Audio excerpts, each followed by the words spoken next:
every season. You keep repeating promises to me. Whoa, now there's no stopping what you have started until it is complete. When my mind says I'm not good enough, God, you're enough for me. Yeah, I decided I'm not giving up, 'cause you won't give up on me. You won't give up on me. Your love is holding on and it won't let go. I feel it breaking out like an echo. Your love is holding on and it won't let go. No, I feel it breaking out like an echo, echo in my soul.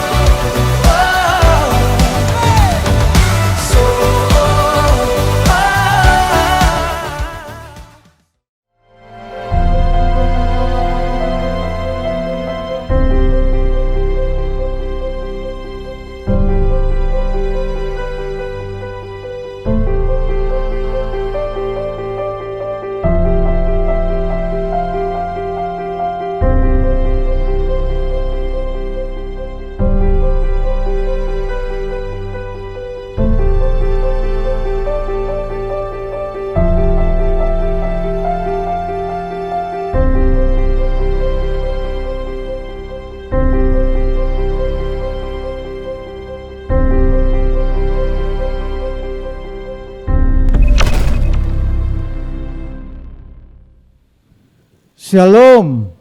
Selamat pagi Bapak Ibu Saudara semua dalam keadaan baik. Amin.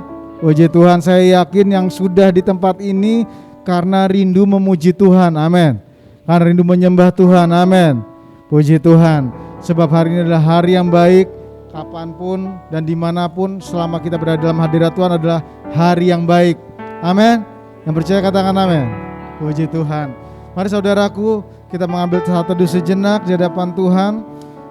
Kita mau berdoa. Tuhan, kami sungguh rindu karena kami mau berhadapan dengan Engkau. Bahwa kami Tuhan, layakkan kami masuk dalam hadirat-Mu. Karena saat ini Tuhan, kami rindu berjumpa dengan Engkau. Kami rindu untuk menyembah Engkau, meninggikan nama-Mu. Dan pada saatnya nanti Tuhan, kami rindukan suara-Mu, menyampaikan firman-Mu di dalam hati kami. Terima kasih Tuhan, biarlah Engkau jamah kami, tolong kami, agar kami boleh sungguh-sungguh menikmati ibadah ini hanya untuk mempermuliakan nama-Mu. Di dalam nama Yesus, semua yang siap menyembah Tuhan, sama-sama katakan amin. Boleh bangkit berdiri semuanya Bapak Ibu Saudara sekalian. Beri tepuk tangan dulu yang paling meriah buat Tuhan kita Yesus Kristus. Haleluya. Sebab Tuhan kita selalu baik, amat baik, sangat baik. Mari masuk gerbangnya, nyatakan rasa syukur kita kepada Tuhan. Mari bertepuk tangan dulu. Sebelum kita menyanyi, saya mau melihat tepuk tangan yang paling luar biasa dan senyum-senyum buat Tuhan kita. Lebih dahsyat lagi bertepuk tangannya. Masuk gerbangnya. Masuk gerbangnya bersyukur dengan penuh pujian, bersuka di hadiratnya, nyanyi bersahkan agung namanya, puji dia tiuplah sangkakala, musik dan tarian, semua makhluk di bumi di surga dengan setiap hati naikkan pujian. Sebab Tuhan baik, sebab Tuhan baik, sebab Tuhan baik, sebab Tuhan baik, anugerahnya kekal selamanya. Sebab Tuhan baik, sebab Tuhan baik, sebab Tuhan baik, sebab Tuhan baik, sebab Tuhan baik, sebab Tuhan baik, anugerahnya kekal selamanya. Mari bertepuk tangan lagi lebih dahsyat. Katakan Yesus Kristus, Yesus Kristus Allah Tuhanku, pencipta segalanya. Amin. Datang sujud di hadapannya, angkat tanganmu, naikkan pujian. Puji Dia cipta sangkakala, musik dan tarian. Semua makhluk di bumi di surga, dengan segenap hati naikkan pujian. Sebab Tuhan baik. Amin. Yesus Engkau sungguh baik. Sebab Tuhan baik. Sebab Tuhan baik. Anugerahnya kekal selamanya. Sebab Tuhan baik. Sebab Tuhan baik. Sebab Tuhan baik. Anugerahnya kekal selamanya. Sebab Tuhan baik. Mari bertepuk tangan.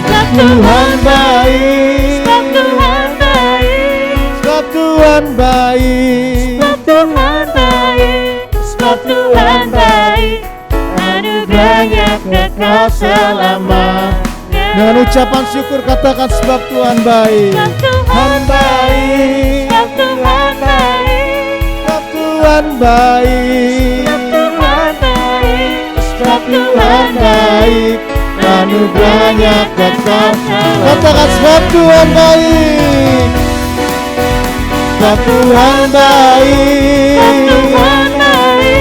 Sebab Tuhan baik. Sebab Tuhan baik. Anugerahnya kekal selamanya. Sebab Tuhan baik. Sebab Tuhan baik. Sebab Tuhan baik. Anugerahnya kekal selamanya. Sebab Tuhan baik. Sebab Tuhan baik. Anugerahnya kekal selamanya. Sebab Tuhan baik. Sebab Tuhan baik. Anugerahnya kekal selamanya. Beri tepuk tangan luar biasa. Yesus, Engkau sungguh sangat baik bagi kami. Kami bersyukur hanya padamu Tuhan. Dan kami mau terus tinggikan namamu, Allah kami yang dahsyat, Allah kami yang menjadi gunung batu kami. Kami puji Engkau. Mari saudaraku bertepuk tangan bagi nama Tuhan kita Yesus Kristus.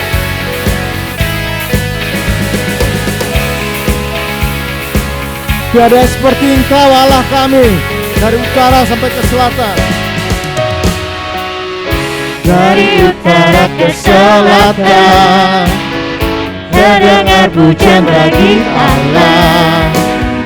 Dari barat sampai ke timur, nama Yesus disanjung tinggi. Dari pulau-pulau, lembah-lembah, gunung-gunung yang tinggi, kemuliaannya disaksikan, kebesarannya diciptakan. Yesus, Yesus, nama Yesus, nama Yesus disanjung tinggi. Dari pulau-pulau, lembah-lembah, gunung-gunung yang tinggi. Sama-sama katakan, Allahku dahsyat. Allahku dahsyat berkuasa, suruh bumi sujud menyembah. Tinggikan namamu, Allahku dahsyat berkuasa, suruh bumi sujud menyembah. Tinggikan namamu, Engkau Allah yang dahsyat, Allah yang berkuasa. Sama-sama katakan, kemuliaannya disaksikan, kebesarannya diceritakan.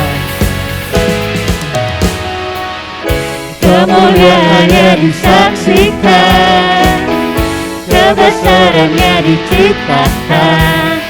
Yesus, Yesus, nama Yesus, nama Yesus disanjung tinggi. Dari pulau-pulau, lembah-lembah, gunung-gunung yang tinggi. Semuanya bersepakat katakan Allahku dahsyat. Allahku dahsyat berkuasa, seluruh bumi sujud menyembah. Tinggikan namamu, Allahku dahsyat berkuasa, seluruh bumi sujud menyembah. Tinggikan Allahku dahsyat, Allahku dahsyat berkuasa, seluruh bumi sujud menyembah. Tinggikan namamu, Allahku dahsyat berkuasa, seluruh bumi sujud menyembah. Tinggikan namamu, tinggikan namamu, tinggikan namamu, Allahku dahsyat. Allah kita dahsyat. Haleluya. Puji Tuhan. Allah kita yang dahsyat itu namanya tersebar di mana-mana, dari utara sampai selatan, timur sampai barat. Amin. Dan kita adalah umatnya, saudaraku terkasih. Umat yang dirindukannya agar kita pun boleh memancarkan kasih setianya. Siapa mau jadi berkat bagi banyak orang di sekeliling kita? Yang mau jadi berkat, angkat tangan. Katakan dalam hatimu, Tuhan, aku mau jadi berkat. Aku mau jadi pancaran terangmu, pancaran sinarmu. Biarlah kita boleh hidup sungguh-sungguh di hadapan Tuhan, menjadi berkat bagi sesama kita. Bapak Ibu silakan duduk kembali. Kita mau tetap di dalam hadirat Tuhan. Jadikan kami Tuhan pancaran berkat-Mu, pancaran terang-Mu Tuhan. Seperti Engkau adalah Allah yang dahsyat, Allah yang namanya mulia, Allah yang sungguh mengasihi. Biarlah kami pun boleh mengikuti teladan-Mu ya Allah, ya Tuhan Yesus Kristus. Ajari kami untuk hidup sesuai dengan kehendak-Mu.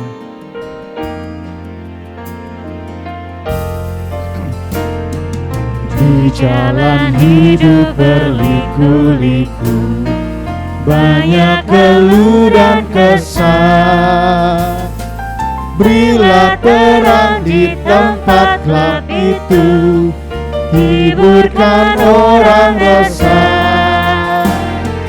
Jadikan aku pancaran terang-Mu, juga pengantar berkat-Mu.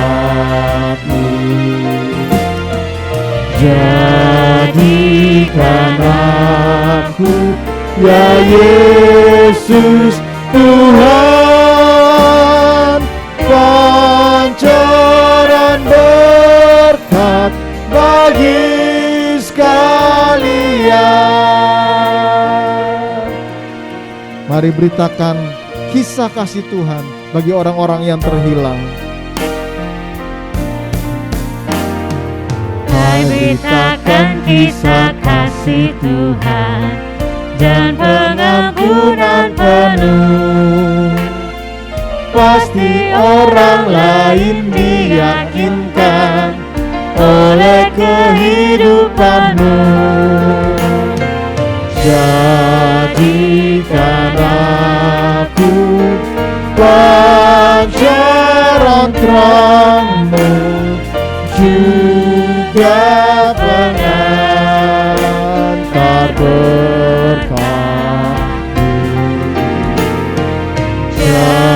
Jadikan aku, ya Yesus Tuhan, pancaran berkat bagi sekalian. Tuhan sudah berikan yang terbaik bagi kita. Mari berikan kepada orang-orang lain, sebab Dia teladan yang mulia bagi kita. Berilah sebanyak diberikan Tuhan, Yesus teladan mulia. Tulus ikhlaslah beri pertolongan, dalam tugasmu setia.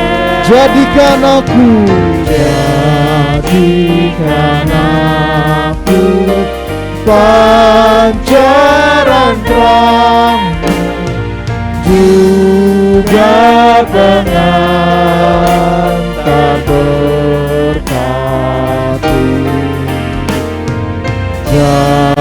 Jadikan aku, ya Yesus Tuhan, pancaran berkat bagi sekali. Katakan, jadikan aku, jadikan aku pancaran terang-Mu, juga penghantar berkat-Mu. Jadikan aku, ya Yesus Tuhan, pancaran berkat bagi sekalian. Tuhan memanggil kita untuk menjadi pancaran berkat-Nya. Kita dipanggil, ditebus bukan untuk hidup kita lagi, tapi kita diminta untuk menjadi pancaran berkat bagi orang lain. Jadikan aku pancaran terang-Mu, juga pengantar berkat-Mu. Jadikan aku, ya Yesus Tuhan, pancaran berkat bagi sekalian. Katakan, pancaran berkat, pancaran berkat bagi sekalian. Sekali lagi, pancaran berkat bagi sekalian.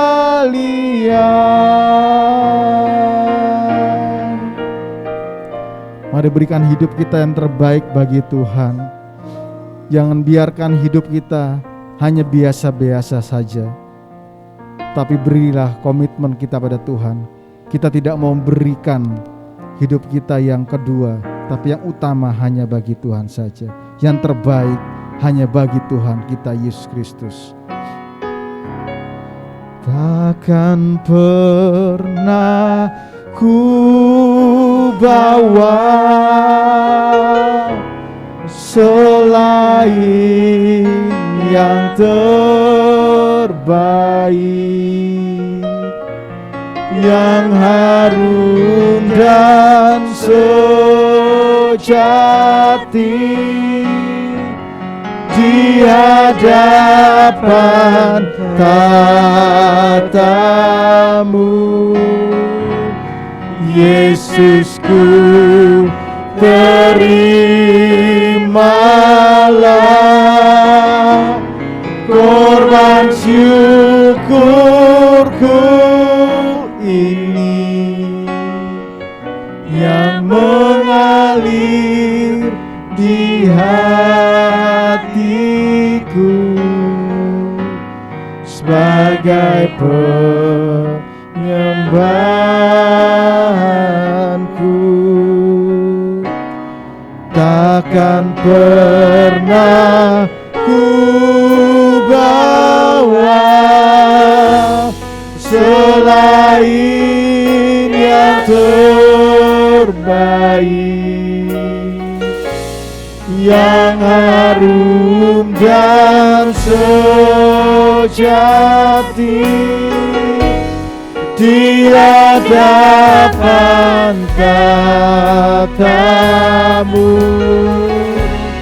Yesusku, terimalah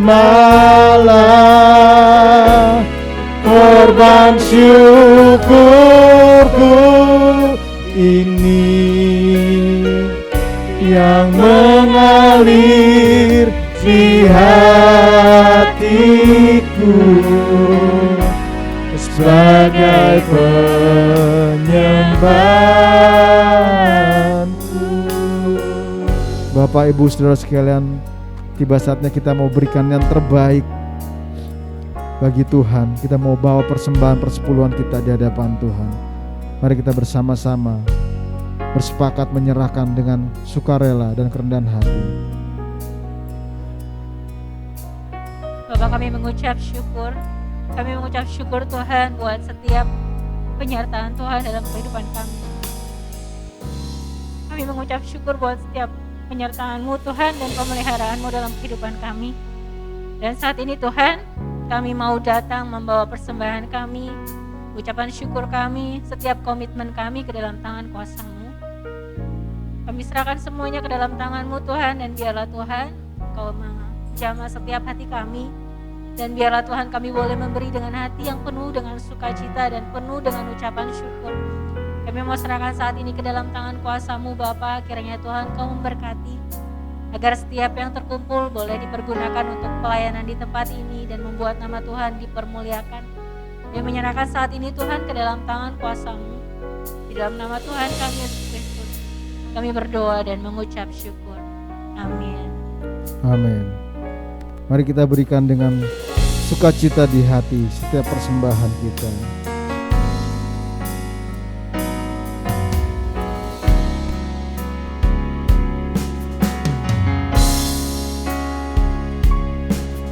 Ku bawa kepadamu, oh Tuhan, persembahanku ini. Ku ingin Engkau menerima korban syukurku melalui pujian.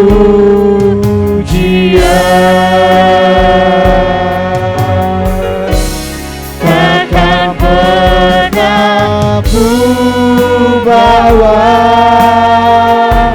selain yang terbaik, yang harum dan sejati di hadapan tatamu. Yesusku, terimalah korban syukurku ini yang mengalir di hatiku sebagai penyembah. Takkan pernah ku bawa, takkan pernah ku bawa. Sedang Ibu Esther Thomas yang terbaik, yang harum dan sejati di hadapan tatamu.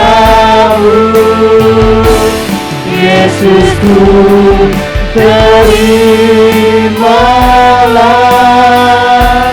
korban syukurku ini yang mengalir di hatiku sebagai penyembah. Mari sekali lagi kita katakan, takkan pernah ku bawa selain yang terbaik,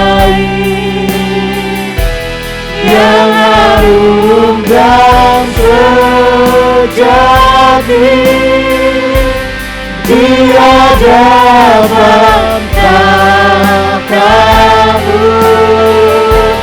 Yesusku, terimalah korban syukurku ini yang mengalir di hatiku sebagai penyembahku.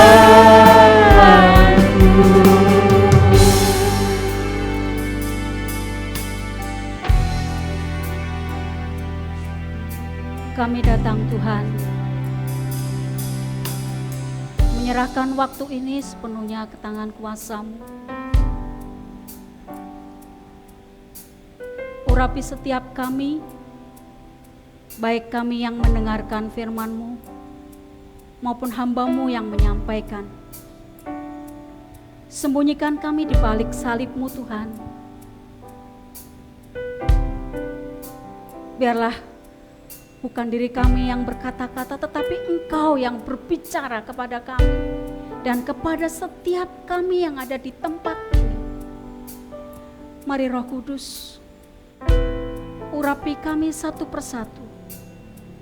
Biarlah kebenaran firman-Mu yang akan kami dengar bersama-sama mampu untuk memberikan kebenaran yang pasti kepada kami, sehingga hidup kami sungguh-sungguh Tuhan berkenan di hadapan Engkau. Kami menyerahkan waktu ini sepenuhnya ke dalam tangan kuasa-Mu. Di dalam nama Tuhan kami Yesus Kristus, kami berdoa dan mengucap syukur. Amin.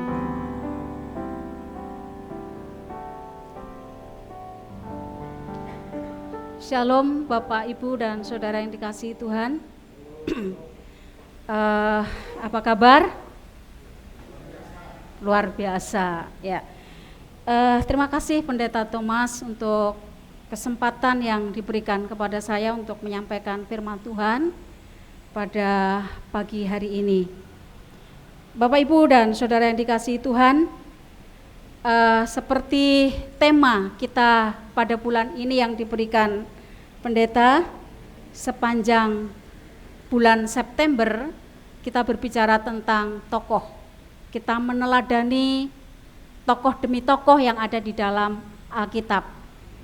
Pagi ini saya akan menyampaikan firman Tuhan. Kita akan belajar bersama-sama dari tokoh yang boleh dikatakan memberikan inspirasi baik kehidupan saya secara pribadi, dan saya berharap juga menginspirasi buat kehidupan saudara semua. Judul yang akan saya sampaikan yaitu tentang seorang tokoh Henokh. Ya, kalau minggu yang lalu kita berbicara, Pendeta menyampaikan tokoh Abraham, bagaimana iman dia. Tetapi pagi ini kita akan belajar bersama-sama tentang tokoh Henokh. Henokh sang inspirasi hidup. Ya. Baik, kita akan membuka Alkitab kita. Mohon izin kalau saya menggunakan membaca Alkitab melalui HP karena tulisannya kecil-kecil sehingga matanya sudah mulai agak enggak benar. Kejadian pasal 5 cukup panjang bacaan firman Tuhan pada pagi hari ini. Kita akan baca supaya kita semua tahu ya alur cerita dari firman Tuhan ini. Kejadian pasal 5 ayat 1 sampai yang ke-24. Kejadian 5 ayat 1 sampai 24. Kita akan baca. Saya akan menolong untuk membacakan. Inilah daftar keturunan Adam.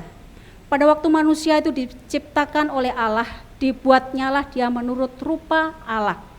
Laki-laki dan perempuan diciptakannya mereka. Ia memberkati mereka dan memberikan nama manusia kepada mereka pada waktu mereka diciptakan. Setelah Adam hidup 130 tahun, ia memperanakan seorang laki-laki menurut rupa dan gambarnya, lalu memberi nama Set kepadanya. Umur Adam setelah memperanakan Set 800 tahun dan laki dan perempuan. Adam ia mati. Ayat 6. Setelah Set hidup 105 tahun, ia memperanakkan Enos, dan Set masih hidup 807 tahun. Setelah memperanakkan Enos, dan ia memperanakkan anak-anak lelaki dan perempuan. Jadi Set mencapai umur 912 tahun lalu ia mati. Setelah Enos hidup 90 tahun, ia memperanakkan Kenan, dan Enos masih hidup 815 tahun setelah ia memperanakkan Kenan, dan ia memperanakkan anak-anak lelaki dan perempuan. Jadi Enos mencapai 905 tahun lalu ia mati. Setelah Kenan hidup 70 tahun, ia memperanakan, dan Kenan masih hidup 840 tahun setelah ia memperanakkan Mahalalel, dan ia memperanakkan anak-anak lelaki dan perempuan. Jadi Kenan mencapai umur 910 tahun lalu ia mati. Setelah Mahalalel hidup 65 tahun, ia memperanakkan Yared, dan Mahalalel masih 830 tahun setelah ia memperanakkan Yared, dan ia memperanakkan anak-anak lelaki dan perempuan. Jadi Mahalalel mencapai umur 895 tahun lalu ia mati. Setelah Yared hidup 162 tahun, ia memperanakkan Henok, dan Yared masih hidup 800 tahun setelah ia memperanakkan Henok, dan ia memperanakkan anak-anak lelaki dan perempuan. Jadi Yared mencapai umur 962 tahun lalu ia mati. Setelah Henok hidup 65 tahun, ia memperanakkan Metusalah, dan Henok hidup bergaul dengan Allah selama 300 tahun lagi setelah ia memperanakkan Metusalah, dan ia memperanakkan anak-anak lelaki dan perempuan. Jadi Henok mencapai umur 365 tahun, dan Henok hidup bergaul dengan Allah, lalu ia tidak ada lagi sebab ia telah diangkat oleh Allah. Bapak, Ibu, dan saudara yang dikasihi Tuhan, kalau kita melihat di dalam catatan Alkitab yang sudah kita baca tadi, banyak orang-orang yang hidup di zaman itu, mereka mencapai usia yang cukup panjang, 700, 800, sampai 900 tahun, luar biasa ya, luar biasa. Contoh misal Adam mencapai usia 930 tahun, firman Tuhan mencatat lalu ia mati. Lalu Set anak Adam, dia hidup mencapai usia 912 tahun, firman Tuhan mencatat lalu ia mati. Demikian pula dengan Enos anak Set, dia mencapai usia 905 tahun lalu ia mati. Dan banyak lagi yang kita baca tadi, ada Mahalalel, ada Kenan, ada Yared, dan lain sebagainya. Bapak, Ibu, dan saudara yang dikasihi Tuhan, walaupun di awal kehidupan mereka tidak dicatat di dalam firman Tuhan, tetapi kalau kita memperhatikan bahwa di akhir kehidupan mereka, firman Tuhan selalu mencatat. Buktinya apa? Bahwa mereka mencapai usia yang kesekian lalu mati. Nah, bagaimana dengan kehidupan Henok yang akan kita pelajari pada pagi hari ini? Henok hidup di bumi itu hanya mencapai usia 365 tahun. Bila dibanding dengan orang-orang sezamannya, Henok masih tergolong muda. Ya. Tetapi kalau dibandingkan dengan usia kita, usia pada saat zaman-zaman orang sekarang ini, pada saat zaman orang-orang zaman sekarang ini, usia Henok itu lebih panjang 4 kali lamanya dibanding dengan orang-orang zaman sekarang. Orang-orang sekarang maksimal hidupnya 80 tahun, berarti 4 kali panjang usia Henok. Hanya 365 tahun. Kalau seandainya Henok tidak diangkat oleh Tuhan, mungkin Henok mencapai usia 700 tahun, 800 tahun, bahkan 900 tahun. Kalau kita memperhatikan dalam Kejadian pasal 5 ayat yang ke-21 tadi, ya, Kejadian pasal 5 ayat yang ke-21, ya, firman Tuhan berkata, setelah Henok hidup 65 tahun, ia memperanakkan Metusalah. Saudara, 65 tahun rupanya usia start Henok Ada orang yang berbicara begini, saya usia 40 tahun mulai start dalam karir saya. Saudara, Henok usia 65 tahun dia mulai berumah tangga. Coba bayangkan. Berarti kakaknya pendeta Thomas. Ya. Jadi 65 tahun dia mulai start berumah tangga. Dan pada saat 65 tahun inilah Metusalah lahir. Saudara yang dikasihi Tuhan, kalau kita melihat bagaimana dengan kehidupan Henok ketika dia masih berusia 0 sampai 65 tahun. Apa yang terjadi dengan kehidupan Henok? Alkitab tidak mencatat. Dengan kata lain bahwa usia 0 sampai 65 tahun itu kehidupan Henok kosong. Kehidupan Henok tidak berarti di hadapan Allah. Kehidupan Henok tidak berarti di mata Allah. Ya. Kalau saya membaca referensi bahwa Henok itu lahir pada saat itu manusia itu dalam kondisi yang sangat jahat. Itu pada waktu Henok lahir. Ya. Itu terjadi generasi ke-7 dari Adam. Nah, manusia masih dekat kepada Allah itu pada saat zamannya Nuh dan Hawa. Ya, jadi pada saat Henok lahir itu manusia sangat jahat, sangat jahat. Nah, hubungan mereka dengan Allah itu rusak. Jangankan dengan Allah, hubungan mereka dengan sesama itu rusak. Kekejaman terjadi. Kekerasan terjadi, itu zaman Henok, ya, zaman Henok lahir. Lalu ditambah lagi pada saat generasi kedua setelah Adam, yaitu Kain membunuh Habel. Jadi pembunuhan sudah ada. Pada saat Henok kecil, Henok diperhadapkan dengan kondisi yang seperti itu, saudara. Sehingga bisa dimaklumi bahwa usia 0 sampai 65 itu dia tidak dicatat di dalam firman Tuhan. Mungkin kita juga tidak tahu kehidupan dia bagaimana. Nah, kita ingat bahwa Abraham, ya, seperti yang kemarin minggu kita bahas bersama-sama. Abraham itu dia sama. Dia hidup di tengah-tengah orang-orang yang penyembah patung pada zamannya. Bapaknya sendiri, Terah, itu pembuat patung. Jadi dia hidup di lingkungan yang seperti itu. Nah, oleh sebab itu karena imannya Abraham, walaupun dia ditaruh di tempat yang seperti itu, tetapi dia mampu menginsulasi diri. Ya, dia tidak mengisolasi diri, dia tidak menarik diri dari kondisi itu, tetapi dia menginsulasi diri. Artinya apa? Walaupun dia ditaruh di tempat yang seperti itu, dia mampu menjaga imannya. Demikian pula dengan Henok.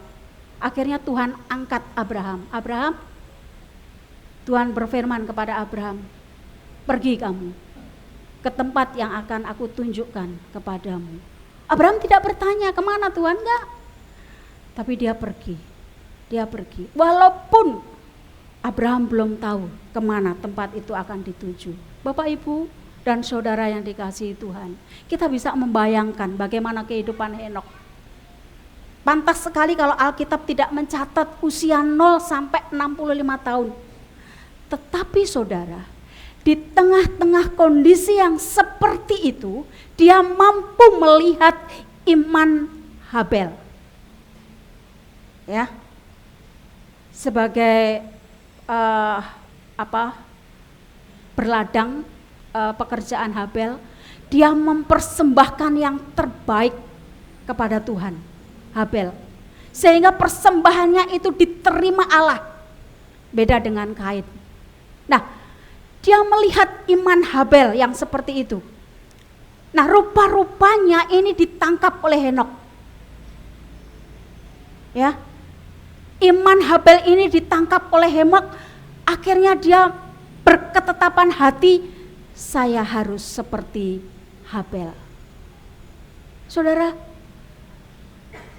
dari usia 65 tahun itu, start Henokh untuk hidup bergaul dengan Tuhan. Makanya kalau kita melihat di dalam Kejadian pasal 5 ayat yang ke-22a dikatakan, dan Henokh hidup bergaul dengan Allah selama 300 tahun lagi.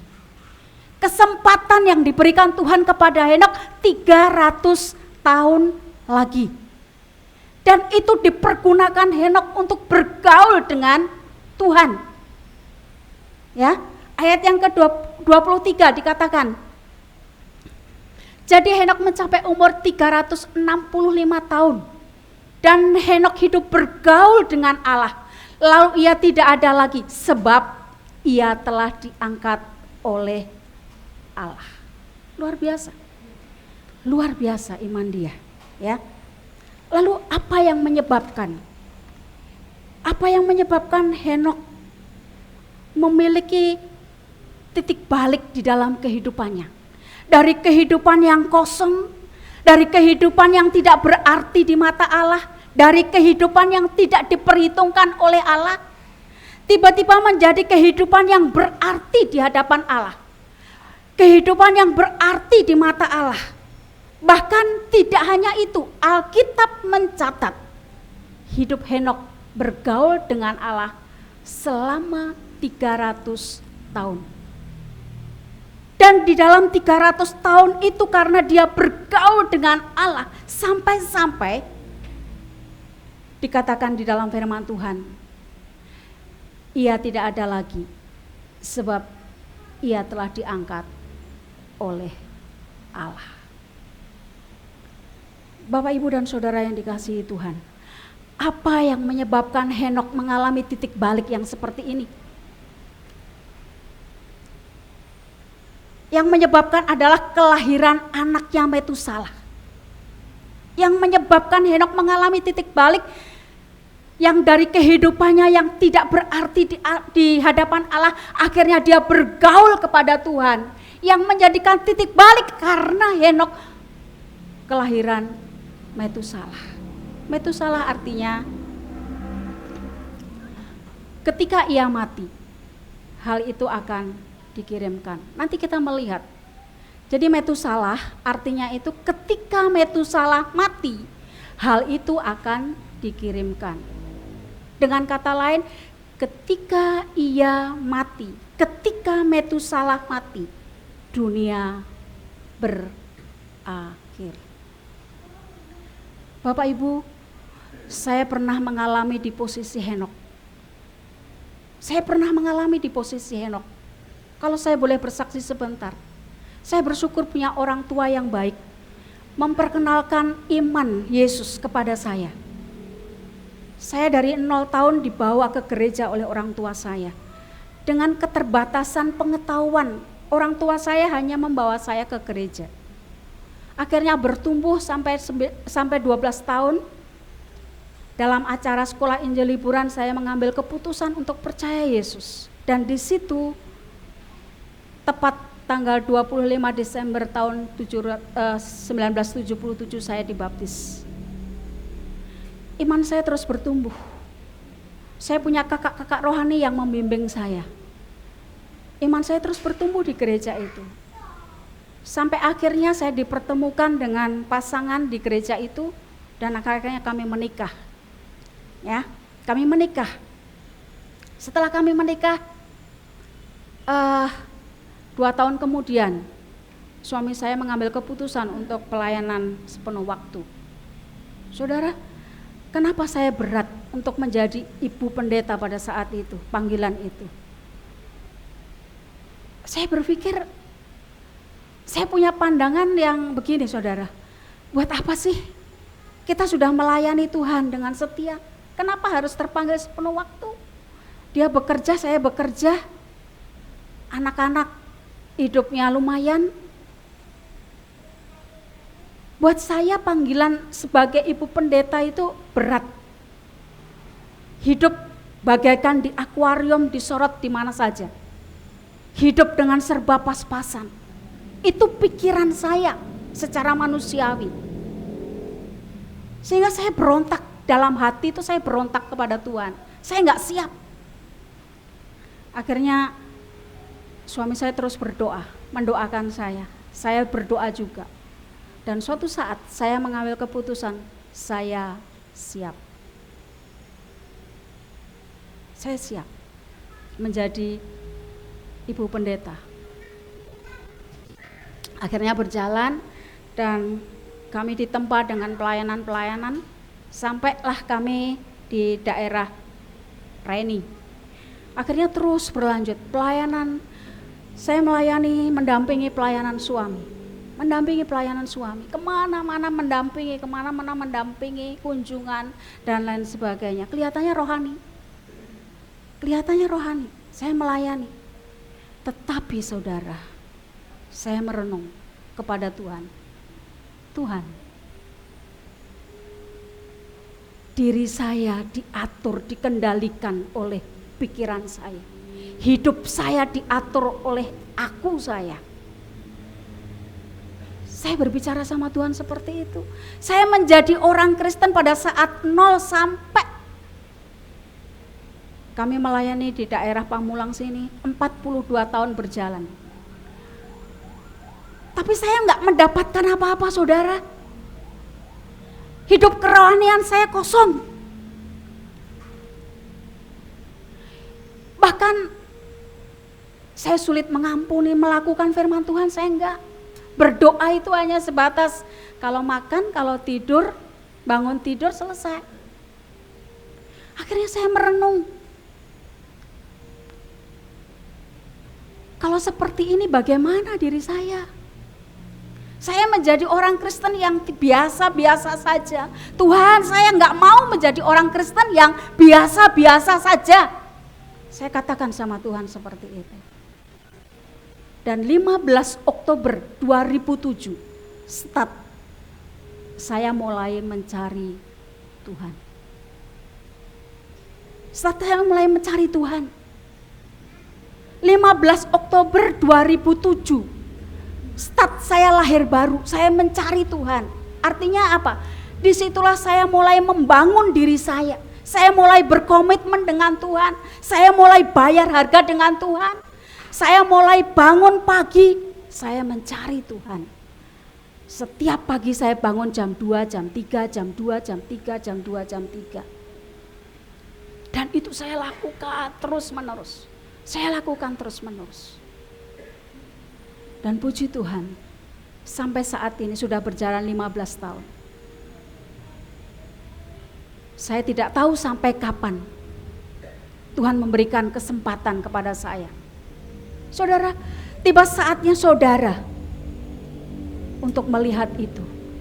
Untuk mulai merenungkan diri saudara kepada Tuhan. Nah, pewahyuan yang diberikan Tuhan kepada Henokh tentang lahirnya Metusalah, bahwa dengan kelahiran Metusalah Allah akan menghukum manusia pada di zamannya pada saat itu dengan penghakiman air bah. Saudara yang dikasihi Tuhan, mari kita akan melihat di dalam Kejadian 6 ayat 5 sampai yang ke-7. Kejadian 6 ayat 5 sampai yang ke-7. Firman Tuhan berkata begini. Ketika dilihat Tuhan bahwa kejahatan manusia besar di bumi dan bahwa segala kecenderungan hatinya selalu membuahkan kejahatan semata-mata, maka menyesallah Tuhan bahwa ia telah menjadikan manusia di bumi, dan hal itu memilukan hatinya.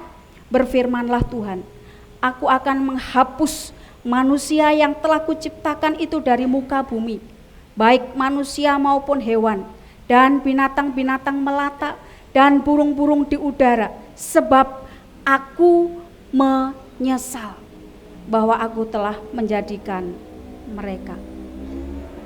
Pada saat zaman itu manusia berdosa, Mereka menyakitkan hati Tuhan.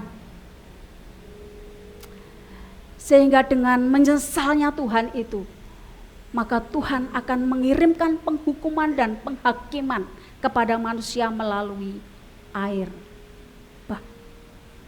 Saudara, Metusalah, ketika ia mati, hal itu akan dikirimkan. Apa yang terjadi dari Metusalah lahir sampai air bah datang? Mari kita akan cek kebenarannya di dalam Alkitab, saudara. Kita akan melihat di dalam Kejadian 5 ayat yang ke-25. Kejadian 5 ayat yang ke-25. Apakah benar ketika Metusalah mati, air bah datang? Ya, kita melihat Kejadian 5 ayat 25 dikatakan begini. Setelah Metusalah hidup 187 tahun, ya. Coba tampilkan. Metusalah hidup dalam usia 187 tahun, ya. Ini. Jadi apa yang terjadi dari Metusalah lahir hingga air bah datang? Mari kita cek kebenarannya di dalam Alkitab, ya. Di dalam Kejadian 5 ayat yang ke-25. Setelah Metusalah hidup 187 tahun, ia memperanakkan Lamek.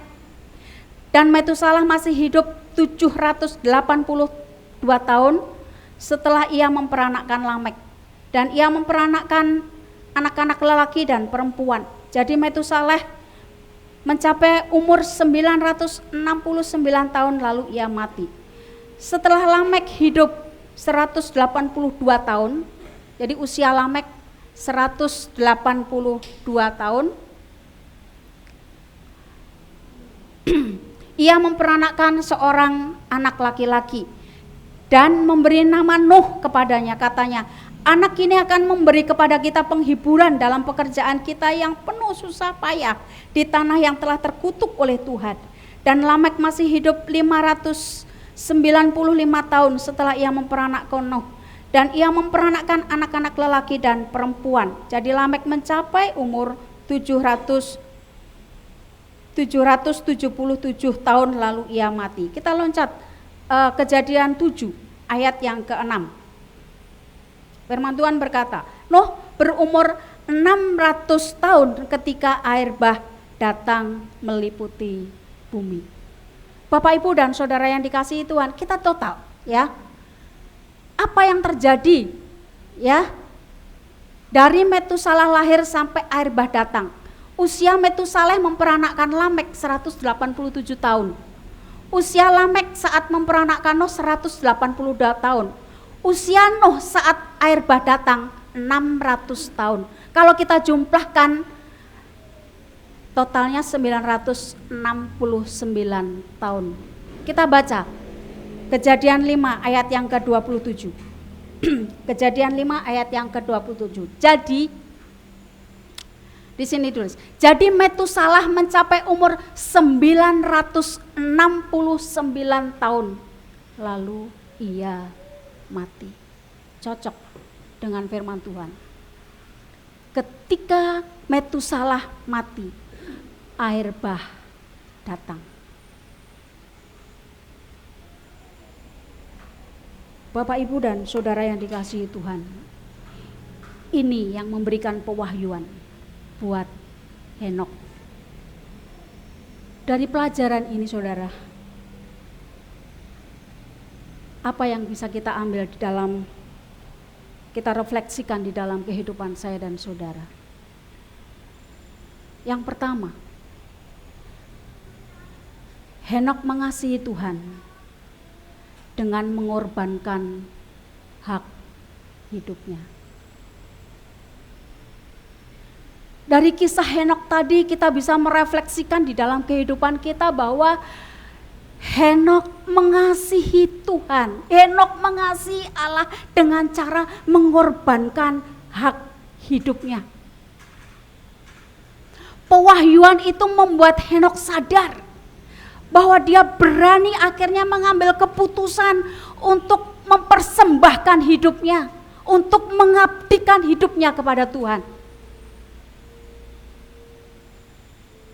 Bagaimana seandainya saudara Henokh tidak dikasih pewahyuan oleh Tuhan? Bersyukur Henokh masih diberikan pewahyuan, sehingga pewahyuan itu memberikan Henokh sadar bahwa dia akhirnya berani untuk mendedikasikan hidupnya kepada Tuhan, mengabdikan hidupnya kepada Tuhan.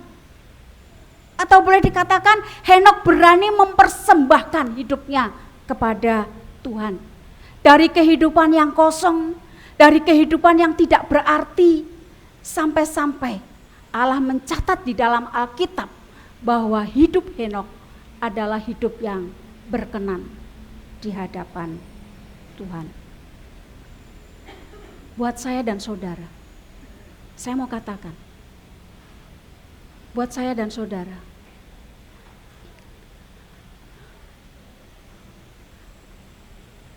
kalau saudara menjadi orang Kristen, kalau kehidupan kekristenan saudara hanya puas sampai di titik percaya Yesus, dengar baik-baik.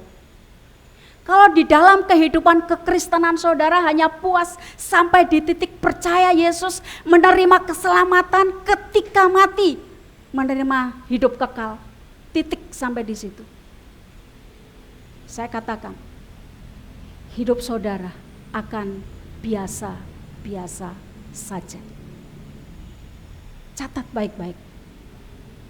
Kalau saudara tidak mengejar pewahyuan untuk saudara bisa mempersembahkan hidup saudara kepada Tuhan, kalau saudara tidak sampai di titik untuk mempersembahkan hidup kepada Tuhan, hidup kekristenan saudara akan biasa-biasa saja.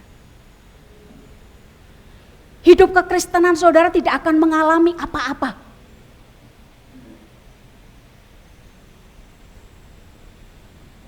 Ke gereja, ya ke gereja hari Minggu layaknya orang Kristen. Kalau mau, kalau sempat, kalau tidak ada pekerjaan, itu saudara. Kalau kita tidak menerima di titik pewahyuan bahwa saya harus mempersembahkan hidup saya kepada Tuhan, yang terjadi itu selayaknya orang Kristen hari Minggu ya ke gereja. Kalau tidak ada pekerjaan, kalau sakit bisa dimaklumi. Kalau mau, kalau hatinya serak, saya ke gereja. Kalau tidak ada pekerjaan, saya ke gereja. Saudara, kejar yang namanya pewahyuan itu untuk bisa mempersembahkan hidup saudara kepada Tuhan. Saya mengalami itu, 42 tahun hidup saya kosong. Dan puji Tuhan, 15 tahun berjalan sampai di sini. Saya mengalami pewahyuan itu. Karena saya berjuang untuk mencari Tuhan. Saya membayar harga. Setiap malam saya hanya tidur 2-3 jam. Kenapa itu saya lakukan? Karena saya tidak mau menjadi orang Kristen yang biasa-biasa saja. Apa yang dimaksud dengan mempersembahkan hidup kepada Tuhan? Yang dimaksudkan hidup mempersembahkan Tuhan, kita harus sadar bahwa Tuhan yang memiliki hak penuh atas hidup kita. Jadi arti mempersembahkan hidup kepada Tuhan itu sadar bahwa Tuhan itu memiliki hak penuh atas hidup saya dan saudara. Hidup kita sudah dibeli oleh Tuhan melalui kayu salib. Pengorbanan Yesus telah membayar lunas hidup saya dan saudara. Seharusnya saya dan saudara yang digantung di kayu salib. Tetapi karena kasih-Nya, Yesus melakukan itu buat saya dan saudara. Kalau begitu, harga hidup saya dan saudara seharga salib Yesus. Nilai hidup saya dan saudara adalah senilai salib Yesus. Untuk itu, kita perlu mempersembahkan hidup kepada Tuhan. Tuhan tidak pernah memaksa hidup kita, saudara. Tuhan tidak pernah merampas hidup kita untuk kita persembahkan kepada Dia. tetapi keputusan untuk mempersembahkan hidup itu adalah datang dari kita. Sayangnya banyak orang-orang Kristen yang hanya puas sampai di titik percaya Yesus, lahir baru, menerima keselamatan, kalau mati masuk surga titik. Sehingga hidupnya itu adalah hidupnya saya sendiri. Saya mau mengejar apa yang saya kejar, ya ini saya sendiri. Saya akan mencari apa yang saya cari, ini saya sendiri. Tetapi berbeda dengan orang yang mempersembahkan hidup kepada Tuhan. Di dalam hatinya, saya tidak bisa lagi hidup seperti dunia inginkan. Saya tidak bisa hidup seperti apa yang saya ingin kejar. Saya tidak bisa hidup menjadi seperti apa yang saya akan mencari. Tidak bisa, saudara. Itu bedanya. Kalau kita punya hati mempersembahkan hidup kita kepada Tuhan. Fokusnya adalah Tuhan. Menyerahkan sepenuhnya Tuhan untuk memiliki hidup kita. Dan Tuhan yang berdaulat atas hidup kita. Itu yang Henokh kejar. Itu yang Henokh kejar. Tetapi banyak orang-orang Kristen yang percaya kepada Tuhan, yang mengikut Tuhan, hanya sebatas berpikir bahwa Tuhan itu mampu melakukan segala sesuatu. Tuhan bisa melakukan mujizat. Tuhan bisa memberikan berkat. Tuhan bisa menyembuhkan. Banyak orang-orang Kristen yang punya pemahaman seperti itu. Saudara, itu tidak salah. Tetapi itu tidak bisa kita jadikan dasar di dalam kita mengikut Tuhan. Ada sebuah kesaksian yang mungkin ini nanti bisa akan memberikan perenungan kepada saya dan saudara. Jadi 5 tahun yang lalu ketika gue umur 35 tahun atau 36, ulang tahun gue yang ke 35 ya, Viola kasih gue surprise. Gue lagi kerja saat itu di ulang tahun gue di RCTI. Viola sama teman-teman kita, komunitas kita itu pada datang kasih surprise gitu. Dan abis itu lucunya sebelum ulang tahun tersebut, gue lagi dengerin sebuah musik ya, judulnya Oh Praise the Name dari Hillsong. Ada satu lirik gitu, liriknya Messiah still and all alone. Itu momen dimana Yesus udah mati di kayu salib, dan habis itu Yesus dikubur. Dan pas dia dikubur di Joseph's tomb ya, dia dikubur di situ, dan di situ liriknya Sang Mesias hening dan sendirian di situ, ditutup dengan batu soalnya kan, batu yang sangat besar. Habis itu tiba-tiba gue mikir gitu, ada satu momen dong harusnya kalau misalnya Yesus bangkit lagi dari kematian, pasti ada satu momen ketika dia kebuka matanya dan bangun dalam keheningan, dalam kegelapan.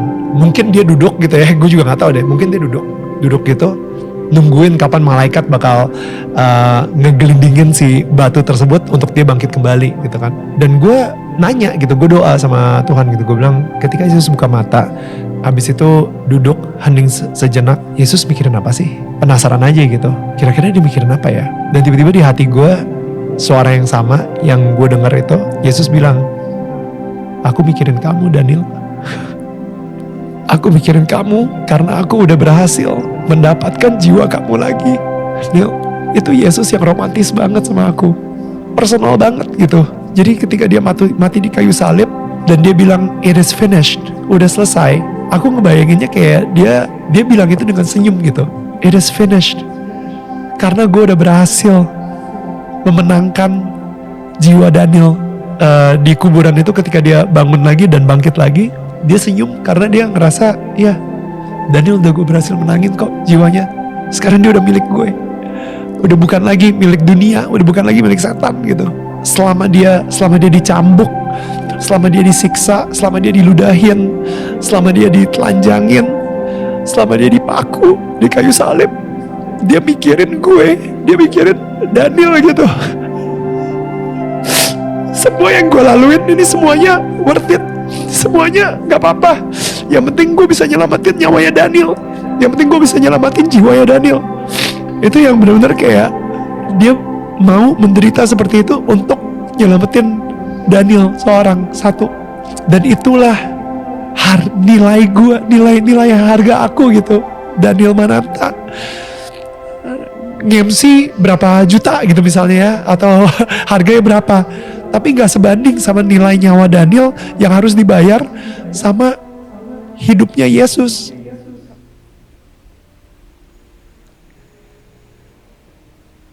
Bapak, Ibu, dan Saudara, renungkan kesaksian ini. Dia seorang artis. Dia mampu menghasilkan berjuta-juta uang. Tetapi bersyukur dia menyadari kehidupannya. Seperti Rasul Paulus bilang bahwa apa yang saya dapatkan itu adalah sampah. Mulai saat ini saya berharap saudara akan merenungkan. Mari kita akan renungkan hidup kita masing-masing di hadapan Tuhan. Yang kedua, yang Henok lakukan. Henok mengasihi Tuhan dengan menghargai keakraban dan keintiman dengan Tuhan. Saudara, pewahyuan yang diterima Henok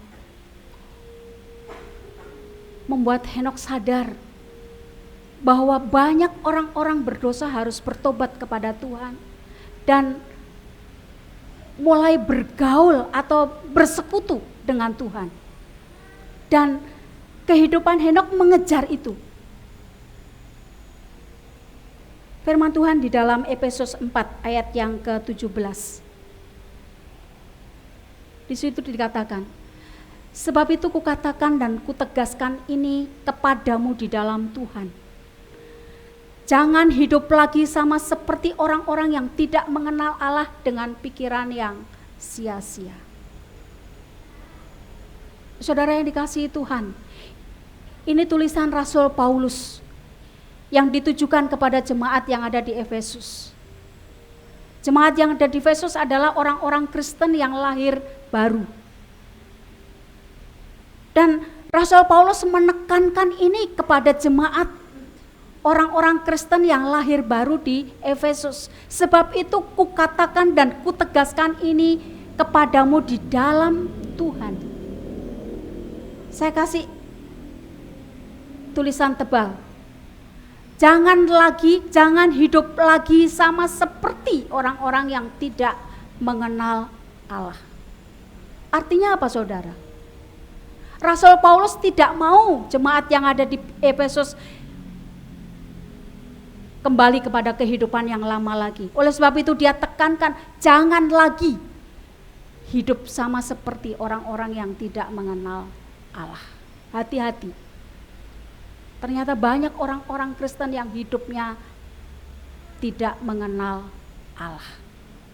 Atau ada orang-orang Kristen yang hidup bisa tidak mengenal Allah. Saudara, ayat 18 dikatakan, dan pengertiannya yang gelap, jauh dari hidup persekutuan dengan Allah, karena kebodohan yang ada di dalam mereka dan karena kedegilan hati mereka. Kalau begitu, ciri-ciri orang yang tidak mengenal Allah itu apa? Ciri-ciri orang yang tidak mengenal Allah itu adalah dikatakan pikirannya sia-sia. Pikirannya sia-sia. Yang dipikirkan bukan hal-hal yang sesuai dengan kebenaran Allah.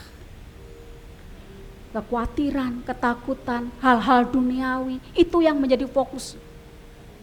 Lalu yang kedua, ciri orang yang tidak mengenal Allah itu pengertiannya gelap. Berbicara tentang gelap bukan berbicara tentang mata. Matius 6 ayat 22 dikatakan bahwa mata adalah pelita tubuh. Jika matamu gelap, jika matamu jahat, maka gelaplah seluruh tubuhmu. Artinya apa? Bahwa kecenderungannya hanya untuk memikirkan hal-hal yang tidak ada manfaatnya. Ya. Terus ciri orang yang tidak mengenal Allah, jauh dari persekutuan dengan Allah. Dulu pada saat saya belum mencari Tuhan, kehidupan ini jauh dari saya. Berdoa setengah jam itu rasanya udah berpuluh-puluh jam. Karena apa? Karena saya mengalami ini, saudara. Sekalipun saya menjadi orang Kristen, sesungguhnya saya tidak mengenal Allah.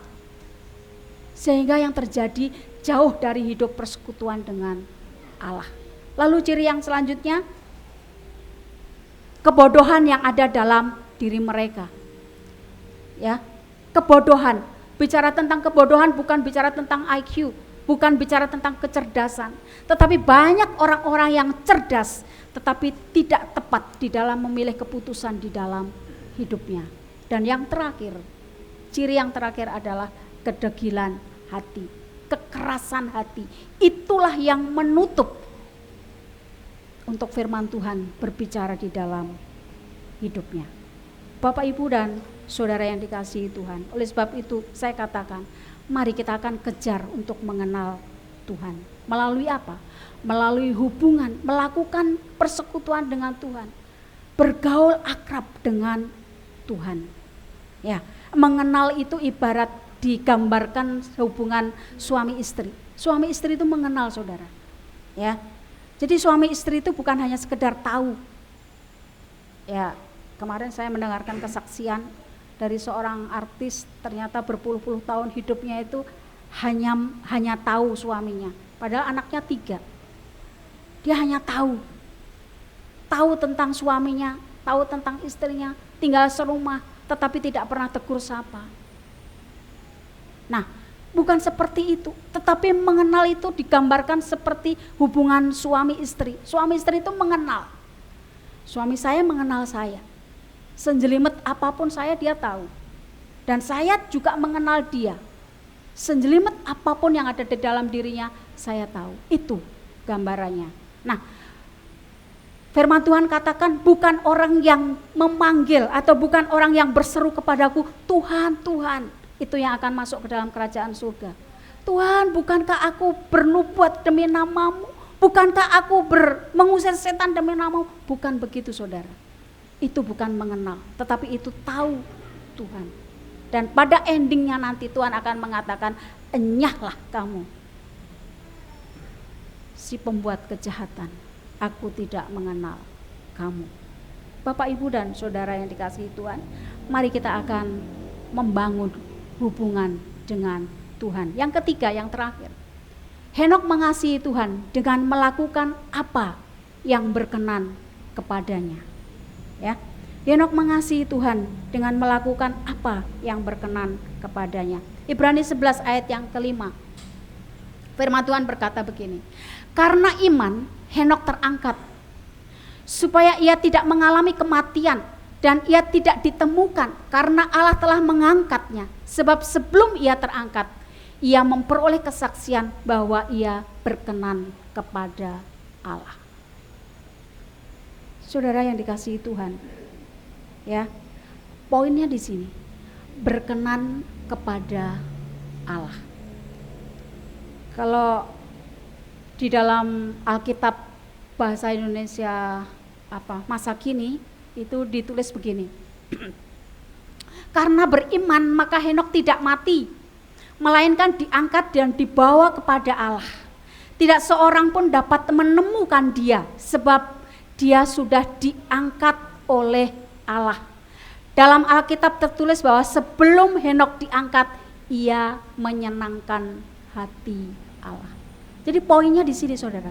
Berkenan, kata berkenan itu adalah menyenangkan hati Allah.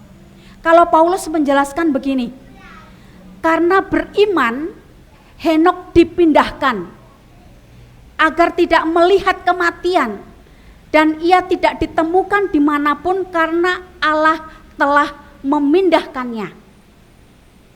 Sebab sebelum ia dipindahkan, ia menerima kesaksian bahwa ia telah menyenangkan Allah.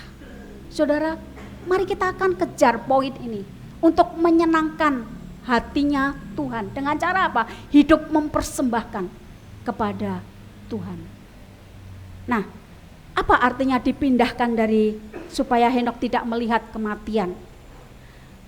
Ketika saya baca referensi beberapa terjemahan Alkitab mengatakan bahwa Henok diangkat ke surga. Yang mengangkat Allah sendiri. Tetapi itu tidak mungkin. Yohanes 3 menyatakan, Yohanes 3 ayat yang ke-13. Kita melihat Yohanes 3 ayat yang ke-13. Di situ dikatakan, enggak ada. Yohanes 3 ayat 13 dikatakan, tidak ada seorang pun yang telah naik ke surga selain daripada Dia yang telah turun dari surga, yaitu Anak Manusia. Jadi yang pertama dibangkitkan itu adalah Yesus Kristus, dan Dialah yang naik ke surga. Lalu Henok di mana, saudara? Saya mulai mencoba untuk menafsirkan. Ya, saya mulai mencoba untuk menafsirkan. Tanpa disadari, tanpa Henok sadari atau tanpa Henok sadar bahwa Henok itu telah dipindahkan dari hidup kepada kematian. Jadi tanpa Henok sadari bahwa dalam kondisi Henok hidup, Henok dipindahkan kepada kematian, seolah-olah dibuat dia mati. Ya. Dengan catatan supaya dia tidak merasakan sengatan kematian. Nah, kalau ada orang-orang kelakar begini, saya itu mau mati, tapi jalannya ke sana itu loh, saya yang nggak mau. Ya, saya mau mati terima ketemu Yesus kok enak kok, tapi jalannya menuju ke sana itu loh yang saya nggak mau. Pasti diawali dengan sakit. Kalau orang duduk langsung nggak ada, enak ya. Ya. Tapi diawali dengan sakit, diawali dengan kecelakaan, diawali dengan penderitaan, itu yang membuat, dan itu dipisahkan oleh Allah dari Henok karena dia hidup berkenan kepada Allah. Bapak, Ibu, dan saudara yang dikasihi Tuhan,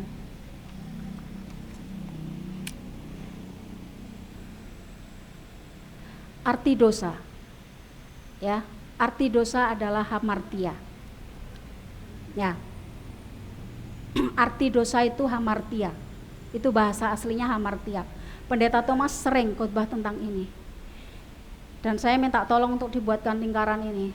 Arti dosa itu hamartia. Hamartia itu apa? Hamartia itu meleset dari sasaran.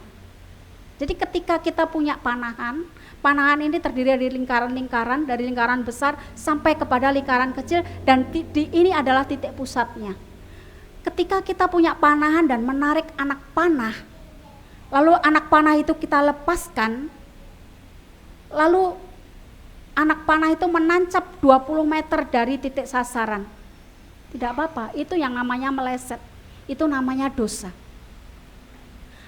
Lalu kita tidak puas di situ, kita coba lagi, kita tarik anak panah kita lagi, kita lepaskan lagi menancap 10 cm. Tidak apa-apa, itu namanya dosa. Lalu kita coba lagi meleset lagi 5 cm. Kita tidak puas, kita tarik lagi 4 cm, 2 cm, 3 cm, dan lama-lama tepat pada sasaran. Artinya apa? Semakin hidup kita bergaul dengan Tuhan, ya, yang awalnya mungkin kita masih hidup bergaul dengan Tuhan, kita masih melakukan dosa, tidak apa-apa. Tetapi semakin kita bergaul dengan Tuhan, bergaul dengan Tuhan, bergaul dengan Tuhan, akhirnya lama-lama poinnya maju sampai ketemu titik sasaran. Mari saudara kita berjuang untuk bergaul dengan Tuhan. Karena dengan kita bergaul dengan Tuhan itu akan membentengi kita untuk kita dalam hidup berbuat dosa. Saya sedang berjuang itu. Saya meminimal untuk tidak bergosip. Saya meminimal untuk tidak iri hati. Saya meminimal untuk mengampuni orang yang menyakiti. Karena apa? Saya ingin hidup berkenan di hadapan Tuhan. Walaupun kondisi itu sudah saya terima. Henok saudara, dengan hidup mengenal kepada Tuhan, bergaul akrab dengan Tuhan, apa yang Henok dapat? Semakin dia mengenal, semakin dia tahu isi hatinya Tuhan. Semakin dia mengenal, semakin dia tahu apa yang Tuhan mau dan apa yang Tuhan tidak mau, apa yang Tuhan tidak sukai, semakin dia mengenal, semakin Henokh sadar, semakin dia tahu hidup untuk menyenangkan hati Tuhan. Kata bergaul, bahasa artinya adalah berjalan. Kalau kita bergaul artinya berjalan, ya, berjalan. Berjalan itu harus sama. Kaki kita melangkah sama dengan kakinya Tuhan. Tidak kelambatan dan tidak terlalu cepat. Itu berjalan. Bergaul, berjalan. Kalau kita bergaul dengan Tuhan, berjalan dengan Tuhan, berarti hidup kita menuruti Tuhan. Kita mencapai tujuannya Tuhan, bukan tujuannya kita. Firman Tuhan ini akan saya tutup dengan satu ayat di dalam 1 Petrus 4 ayat yang kedua sampai yang ketiga.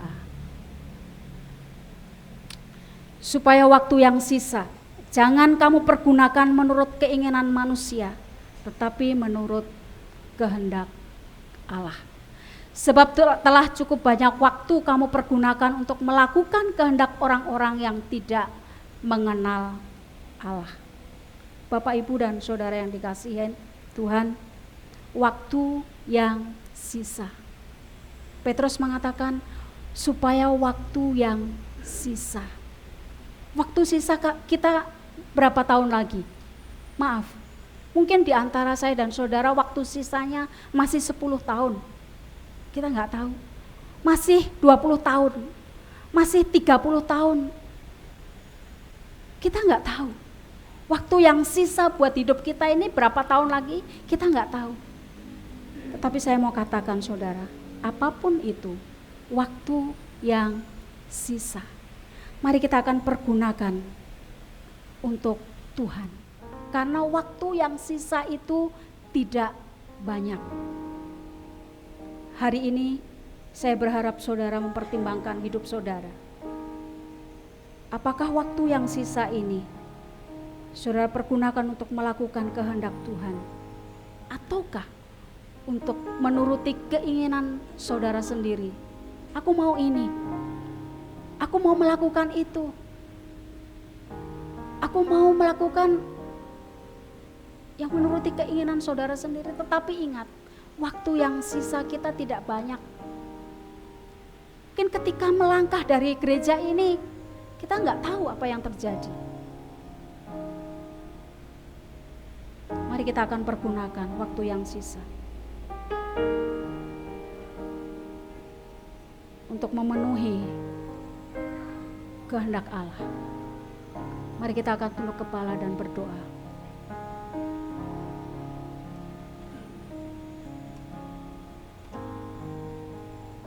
Bapa kami dalam surga, hamba-Mu telah selesai berbicara Tuhan.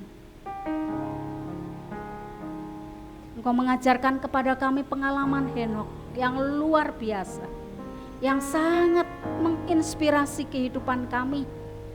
Bagaimana kami harus hidup sebagai anak-anak Tuhan. Biarlah ya Tuhan kami boleh meresponi firman ini di dalam kehidupan kami. Selama masih Tuhan memberikan kesempatan kepada kami di waktu yang sisa ini, kami pergunakan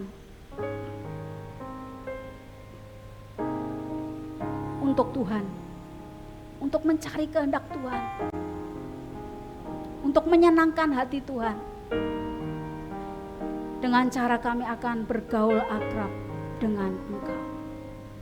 Berkati kami Tuhan, dan ampuni kami kalau mungkin selama ini kami belum bisa melakukan itu. Ampuni kami anak-anak-Mu ya Bapa.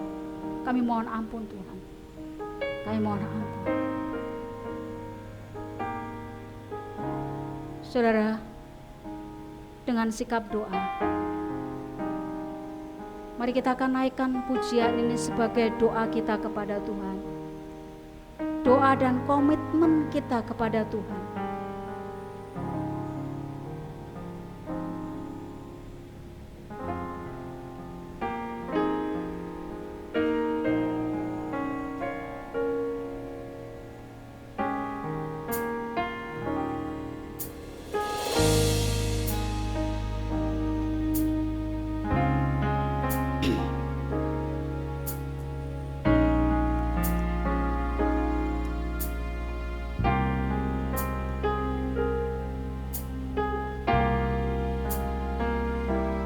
Mari kita akan katakan pujian ini kepada Tuhan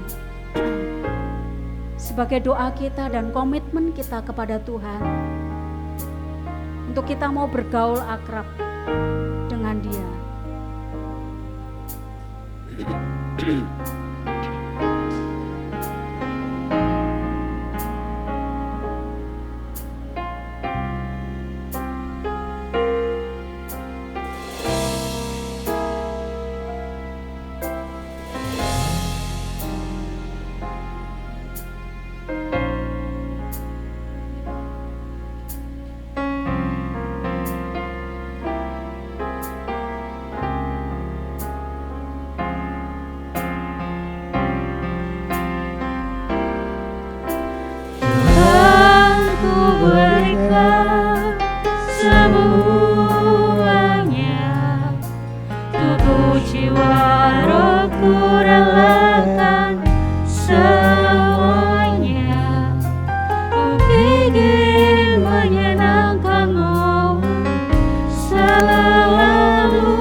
Waktu yang sisa yang diberikan Tuhan tidak banyak, saudara. Mari kita akan ambil komitmen untuk kita menyenangkan hati Tuhan di dalam sisa waktu kehidupan kita. Ku jawab panggilanmu,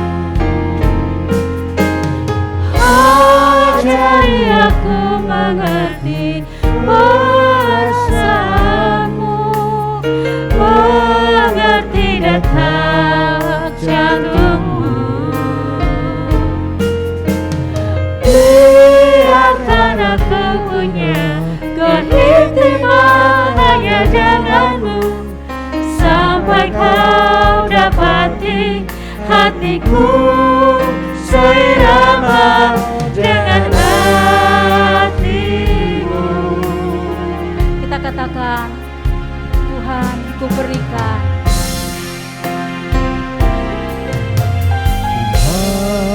Waktu sepenuhnya kami serahkan kepada pendeta semuanya. Tubuh, jiwa, rohku relakan semuanya. Ku ingin menyenangkanmu selalu, dan selalu ku jawab panggilanmu. Mari beri bersama-sama. Ajari aku mengerti perasaanmu, mengerti detak jantungmu. Biarkan aku punya keintiman hanya denganmu, sampai kau dapati hatiku seirama dengan katakan, ajari aku. Ajari aku mengerti perasaanmu, mengerti detak jantungmu. Biarkan aku punya keintiman hanya denganmu, sampai kau dapati hatiku seirama dengan hatimu. Tuhan, dengarkanlah doa kami. Tuhan, dengarkanlah doa. Terimalah penyembahan kami. Terimalah penyembahan. Tubuhku, jiwaku dan rohku, cintaku hanya bagimu. Ajari kami. Ajari aku mengerti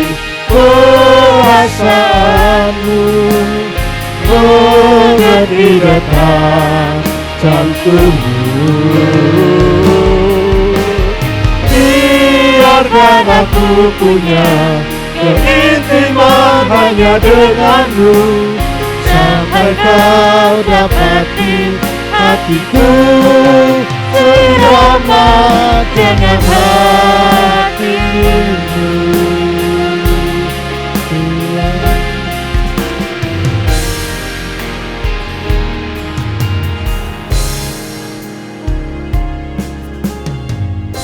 Kami bersyukur Tuhan, kami sudah mendengar firman-Mu pada hari ini. Seorang tokoh yang luar biasa, yang menggunakan sisa hidupnya untuk bergaul dengan Tuhan. Kami rindu Tuhan melalui firman-Mu pada hari ini. Kami rindu pada sisa hidup kami saat ini. Kami gunakan untuk bergaul hidup dengan Tuhan, semakin dekat dengan Tuhan. Terima kasih Bapa atas firman-Mu ini. Makasih ya Tuhan Yesus, tolong kami supaya kami benar-benar menggunakan sisa hidup kami untuk bergaul hidup dengan Tuhan. Meluangkan waktu kami untuk berdoa kepada Tuhan. Meluangkan waktu untuk mendengarkan firman-Mu. Meluangkan waktu untuk melayani Engkau. Karena hidup kami sungguhnya bukan milik kami lagi. Hidup kami sungguh telah ditebus Tuhan Yesus, ditebus dengan harga yang mahal. Dan kami tidak punya hak apapun atas hidup kami. Terima kasih Bapa untuk firman-Mu. Tuhan berbicara pada kami melalui hamba-Mu, berkati hamba-Mu ini. Sungguh-sungguh kuasa-Mu dinyatakan dalam pelayan-pelayannya. Makasih Bapa. Saudara, kita akan berdoa untuk saudara kita yang sakit. Kita akan berdoa untuk Ibu Mulyani yang besok pagi akan menjalani kolonoskopi di Rumah Sakit Pelni. Setelah ibadah siang ini, Ibu Mulyani akan masuk rumah sakit di Pelni karena besok akan menjalani kolonoskopi. Kita serahkan pada Tuhan. Kita katakan, aku muji kebesaran-Mu. Biarlah semua itu karena Tuhan Maha Besar. Yang Tuhan ambil alih, pegang kendali Ibu Mulyani. Tuhan menjamah saudara kita yang sakit saat ini. Agar kekuatan dari Tuhan menjamah mereka yang sakit hari ini. Aku memuji kebesaran-Mu Tuhan. Aku memuji kebesaran-Mu. Maha besar, Maha besar,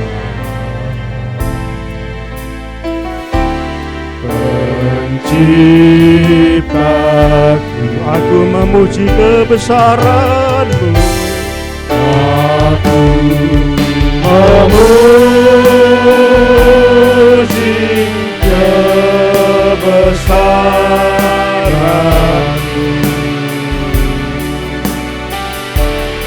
Maha besar, oh Tuhan. Sekali lagi katakan dengan lebih sungguh. Aku memuji kebesaran-Mu.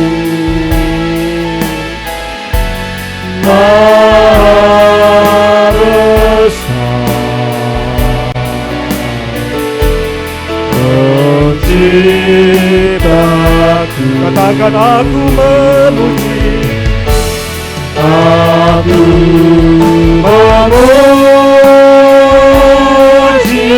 kebesaran-Mu. Maha besar Tuhan, Maha besar,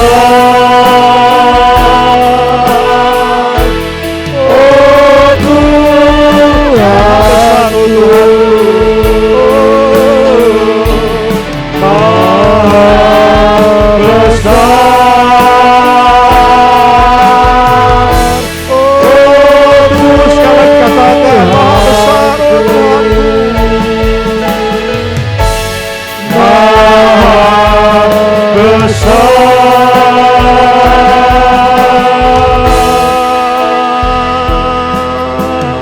katakan, oh Tuhanku. Kami memuji Engkau Tuhan, Allah kami yang maha besar. Allah menciptakan langit dan bumi. Allah akan menciptakan kami semuanya ada di tempat ini. Allah yang buat kami menjadi sehat. Allah yang mengizinkan kami mengalami sakit. Kami percaya kekuasaan Tuhan maha besar itu ya Bapa. Oleh sebab itu kami datang kepadamu. Kami berdoa untuk saudara kami yang sakit pada saat ini. Kami percaya mereka dengan pegang Tuhan, mereka dalam pelindungan Tuhan. Kami berdoa terus untuk Bapak Siahaan. Kami tidak jemu-jemu berdoa untuk hamba-Mu saudara kami Bapa. Berikan semangat, berikan kekuatan, berikan damai sejahtera-Mu. Tuhan tolong hadir di tengah-tengah Pak Siahaan yang saat ini di rumah. Berikan kekuatan, kedamaian bagi Pak Siahaan. Kami terus berdoa Tuhan pada saat ini. Kami menyerahkan saudara kami Bapak Condro yang juga saat ini sakit flu. Tuhan jamah, Tuhan sembuhkan, Tuhan pulihkan, sehingga besok dapat bekerja dalam keadaan sehat. Kami percaya kebesaran Tuhan ada pada saat ini. Dan berdoa untuk cucu kami Sena yang saat ini batuk. Kami serahkan di dalam nama Yesus. Tuhan jamah anak cucu kami Bapa, sehingga dia dipulihkan karena kuasa Allah yang maha besar itu ya Bapa. Terima kasih Tuhan. Kami sebentar menyerahkan pemulihan ya Bapa, yang setelah ibadah ini akan di rumah sakit Pelni. Kami serahkan persiapan pemulihan ini dalam menjalani kolonoskopi. Kami serahkan kepada Bapa. Engkau yang mengizinkan saya terjadi. Kami percaya Tuhan memegang pemulihan ini. Tuhan berkati tim dokter yang menangani pada esok pagi. Kami menyerahkan di dalam nama Yesus, nama Allah yang penuh kuasa. Bila dengan tangan Allah yang maha kuasa itu, Tuhan berkati Bu Mulyani mulai saat ini dalam perjalanan menuju rumah sakit Pelni sampai esok pagi menjalani kolonoskopi. Kami serahkan di dalam nama Yesus. Engkau Allah kami yang maha besar. Engkau tahu yang terbaik untuk Bu Mulyani. Kami serahkan, berkati Tuhan, sehingga proses ini berjalan karena kuasa Tuhan, karena penyertaan Tuhan, dan karena pegang Tuhan kendali atas semua ini. Terima kasih Bapa di surga. Makasih Bapa di surga. Saat yang bersyukur, saudaraku yang kasih Tuhan, kita akan tinggalkan tempat ini. Pulanglah dengan damai sejahtera, sebab kasih Allah adalah Allah yang damai sejahtera. Di dalam nama Yesus Kristus kita serahkan doa ini. Haleluya. Amin.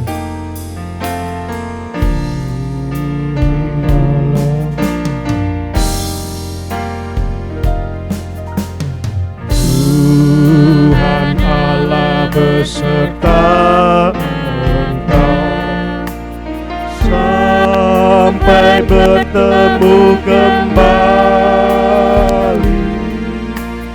Kasih Kristus mengawali. Tuhan Allah beserta engkau sampai bertemu Sampai nanti kita bertemu. sampai bertemu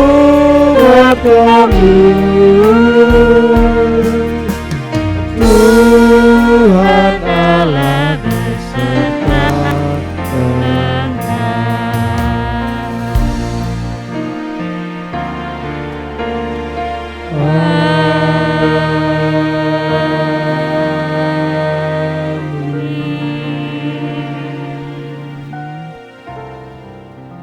Sidang jemaat dipersilahkan mengambil waktu teduh sejenak di hadapan Tuhan.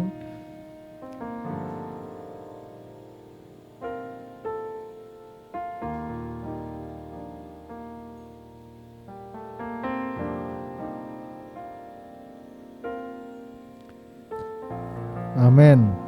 Ibadah hari Minggu sudah selesai. Mari kita menyapa satu dengan yang lainnya dengan tetap memperhatikan protokol kesehatan. Tuhan Yesus memberkati, sampai jumpa minggu depan.